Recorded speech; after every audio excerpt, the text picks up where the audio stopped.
is what can you tell us about RJ right now, what happened to him, and also the charge that which he got hurt the last time?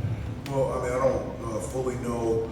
I mean, RJ's fine, but you know, he got hit a number of times. He had a dislocated finger on his shooting hand. He got hit in the nose, and then the last one, the charge that he took, he got hit in the eye. So he's pretty banged up. But in terms of being alert and aware, he's fine. Some of the guys were talking about his toughness. Could you just kind of speak to that? I mean, it's, you don't have to talk about it. He is tough. You know, his willingness to stick his body and sacrifice his body out there on the floor was a difference maker for us, being able to have a chance to win the game.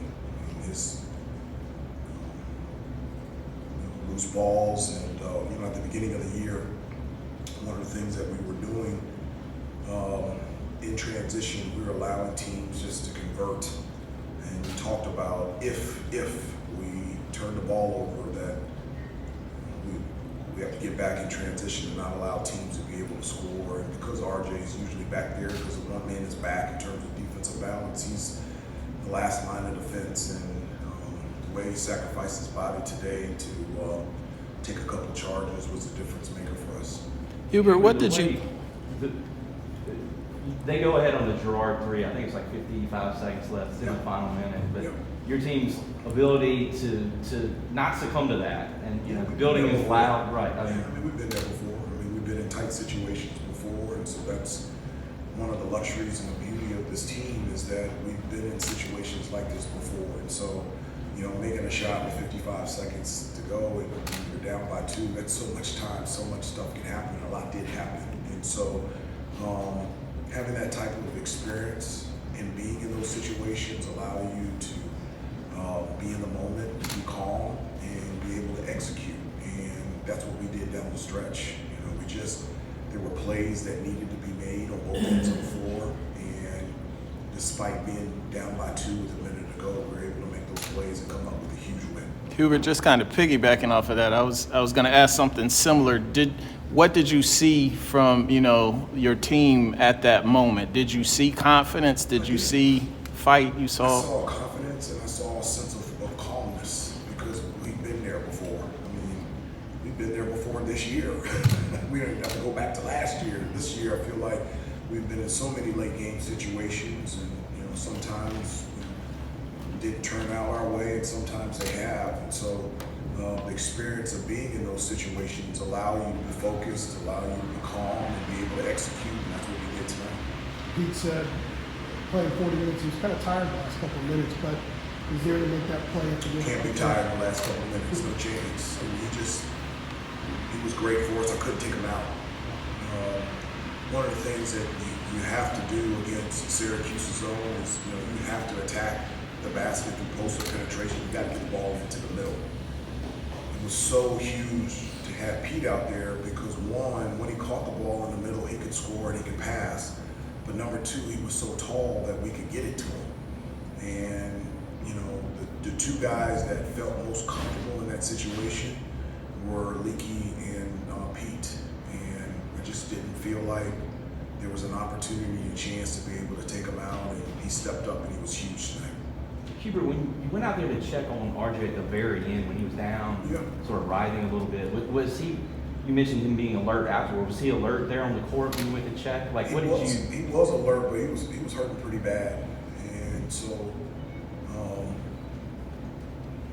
I asked the ref, could I go out there on the floor and see RJ, and he just had been on the floor for a while. There was a lot of blood, and just wanted to make sure that he was doing okay. Coach, can you talk a little bit about what your game plan was going in for Chris Bell, and how you guys think he did today? Well, I mean, Chris is an unbelievable shooter. I mean, you give him any type of space. I mean, he can score. He can score off the bounce. He can score, catch and shoot. He has tremendous size. His strength is being able to catch and shoot. Honestly, I don't think we did a really good job on him. I mean, he had 15 points. In the second half, he had some big shots to really put him position to catch up because we had a nice lead, and he's a really good player. Those threes that Caleb hit early, was there a different feeling to them for you? You know, they were all catch and shoots, and you know, you guys were moving the ball. I think you had 14 assists on your 16 buckets in the first half. Like, was there? Yeah, we got back to sharing the basketball. I didn't even see it. 20 assists. Thanks for telling me, Kirsch. It's great. We got you, Hubert. Don't worry. Thank you. But I mean, did you feel that there was a different look or a different feeling from Caleb, the way he took those early, and the fact that they went in, obviously, didn't hurt? Well, you know, Caleb is a really good shooter. I mean, you know, there are times where, in one of the discussions that we've had, for whatever reason, there are times where you know, you're just out of rhythm. You're just not making shots.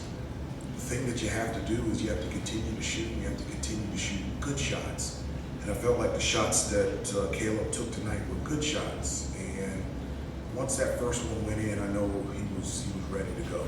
And I saw a sign of Caleb being able to shoot the ball better because he was shooting the ball a lot better in practice.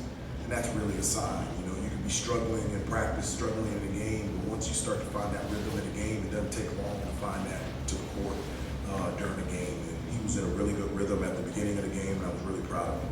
Let me bounce back. 77% highest assist field goal rate of the year. 76.9. It's too late.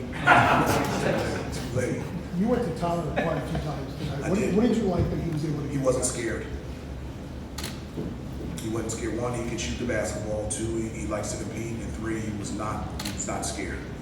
He wasn't nervous. He wasn't tentative on both ends of the floor, unaffected by the crowd, not affected by Syracuse's length and zone, and he looks comfortable out there and confident.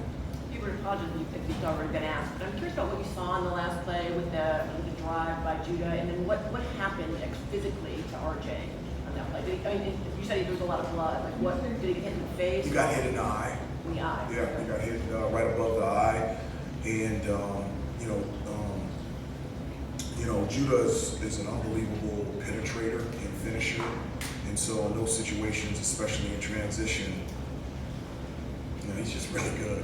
And RJ guessed right, did a really good job of taking the charge and sacrificing his body, and in that situation, we needed it. If he didn't do that, Judah would have scored, got fouled, or both. And it was just a wonderful, unbelievable, unselfish, tough play by RJ.